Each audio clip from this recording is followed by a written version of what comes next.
Hello, I'm Jacob Diaz, and this is your UI7 news update at 3:30. We start today with breaking news from Rockford, where a deputy working with the State Marshal's Department was shot this morning and is in critical condition. Police say that the 39-year-old Floyd E. Brown opened fire when he was served an arrest warrant by the Marshal Service this morning. Brown fled the scene, taking off down I-55 with law enforcement officials in pursuit. The latest reports say that Brown has been contained, but is not yet in custody. Members of the Rockford Police Department, members of the Winnebago County Sheriff's Department, all agencies around the surrounding area came to help, state police included. We have upwards of 7 or 8 agencies here to help. Brown crashed his car while being chased by law enforcement. He has been charged with attempted murder of the deputy that he shot, but at this time police have chosen to withhold the name of said deputy. They say that he is in critical condition. We will keep you up to date with the story as it develops.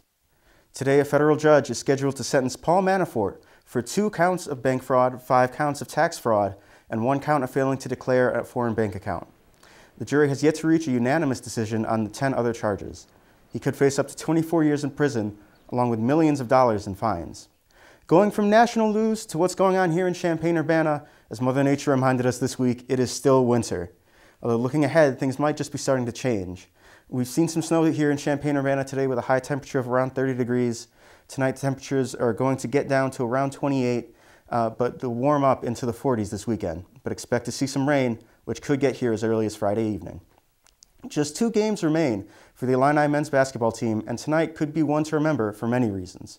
After their 5-point win over Northwestern on Sunday, Illinois will honor its seniors tonight at 7 when they host Indiana in their final game at the State Farm Center this season.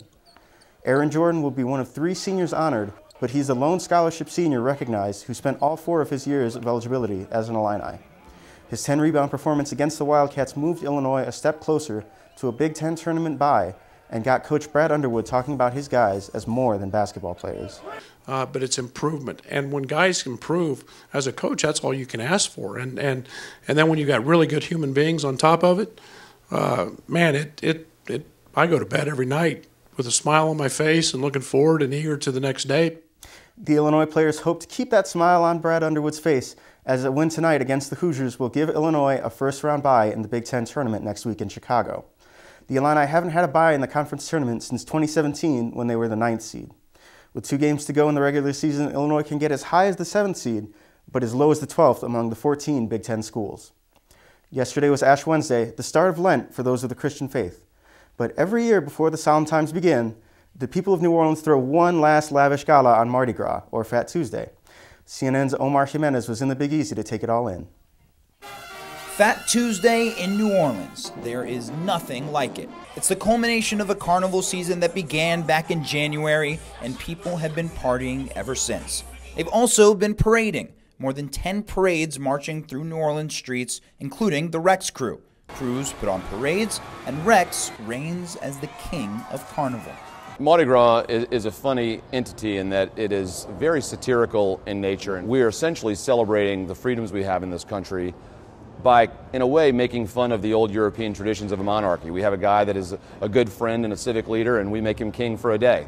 Their crews stopped to toast at the city's famed Downman Mansion, like they've done every year for more than 100 years, despite a devastating fire there 2 weeks ago. And for the first time in Mardi Gras history, they toasted a female mayor. Now, amongst all the parades, there's of course the partying, and plenty of it. Some enjoying it more than others. If it's worth the flight, come on down. Mardi Gras, this place doesn't close till next week. Centered at the heart of all the fun, though, is tradition. Traditions that span more than a century, and traditions that help it live up to its nickname, the greatest free show on earth. In New Orleans, I'm Omar Jimenez reporting. Be sure to like us on Facebook, follow us on Twitter, and subscribe to our YouTube channel. Hit that notification icon to never miss our latest updates. That's it for this news update, but be sure to check back in with us at 4:30 to see what's coming up on UI7 News at 5, where you can get the latest updates from these stories and all the day's top news with Ariel Majewski and Mike Foyles.